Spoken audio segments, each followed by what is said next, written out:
Hey everybody, Sasha for the last time today. Yes, this is the third video I have made today. And yes, I am not making any more videos today after this. And today I'm going to show off my book, Scary Stories to Tell in the Dark. 3 books to chill your bones. Now a major motion picture. Um, Collected by Alvin Schwartz, drawings by Stephen Gammell, such as that picture of a hand. That's Stephen Gammell artwork from a book, or from one of the pages. This has all 3 books, all 3 Scary Stories to Tell in the Dark, More Scary Stories to Tell in the Dark, and Scary Stories 3, More Tales to Chill Your Bones. Now, what these are is these are a collection. It's a collection of they're collections of short stories and of folklore and horror-like stories, notes. And some of these are not really scary stories. Some of these are funny, actually, like The Viper. Actually, that's the name of a story, The Viper.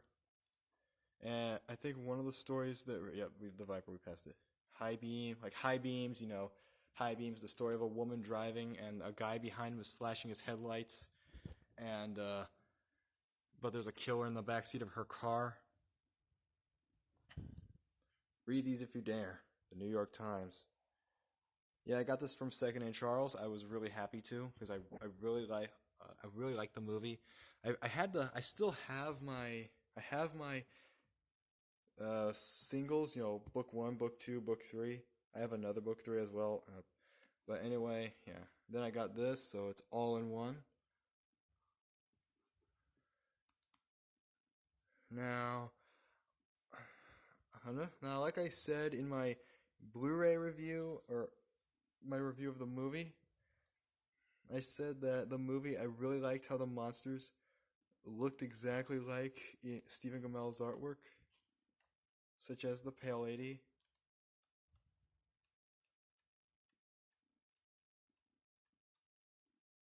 You know, such as her. Looks exactly like in the movie, it looks exactly like in the book. That's just what I think. As well as Harold. Hang on, I passed it.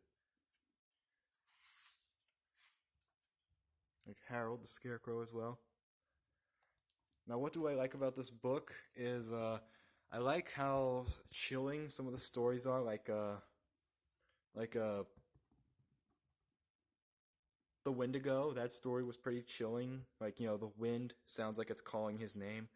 Davego, Davego. I really like that. I like that it really gives you the chills sometimes. And this is actually made for kids, adults too if you want, ages 8 to 12. As that said. Now, now, I don't really have too much to say about this book. All I have to say is I really love the stories. I love how simple the stories kind of are too. And for these kind of books, I'm gonna give all 3 books probably 4.5 out of 5 stars. Yeah, I really love these books. If you haven't read these, definitely give these a read. And as a bonus, I'm gonna throw in this: In a Dark, Dark Room and Other Scary Stories, an I Can Read book, retold by Alvin Schwartz. This is their newer release I got from Barnes & Noble.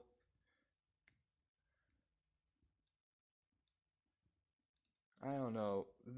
A lot of these stories don't really make a whole lot of sense to me, like the teeth. But one story in here that is more like a Scary Stories to Tell in the Dark story was, there we go, The Night It Rained.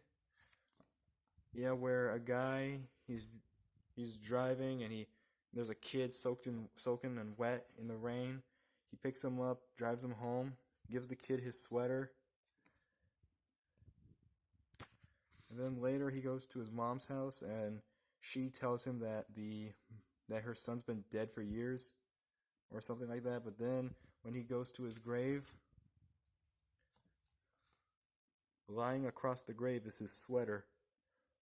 Ooh, like that one's a real Scary Stories to Tell in the Dark story, more like.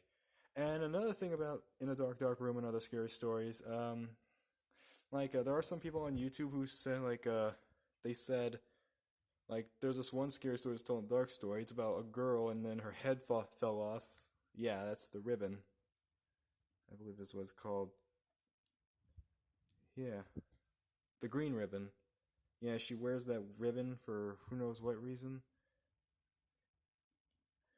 She met a boy with it. He always asked. They got married, he asked, but she didn't tell him. She's on her deathbed, and then finally she tells him, or actually shows him. Once he removes the ribbon, her head falls off.